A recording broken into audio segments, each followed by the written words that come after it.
ligtas? Sigurado ka dyan sa desisyon mo, ah. Oo, kaya ko to.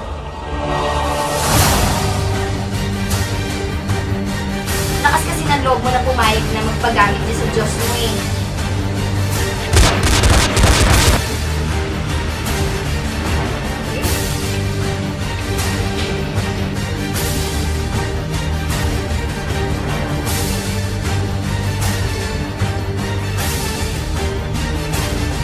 Hindi ko naman alam na ganito yung mangyayari. Saan sila?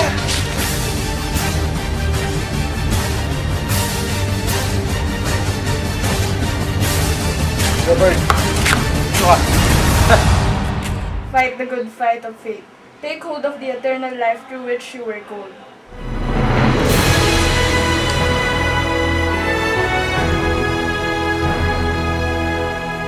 Bakit? Tunay ba siyang kaibigan? Ha? Pagmamahal? Kalokohan? Right?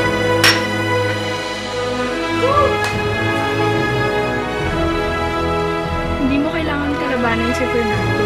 May kahinaan siya. Nakalimutan mo ko. Kinalimutan din kita. Salamat sa lahat, Joby. Sa bahay niya, Angela!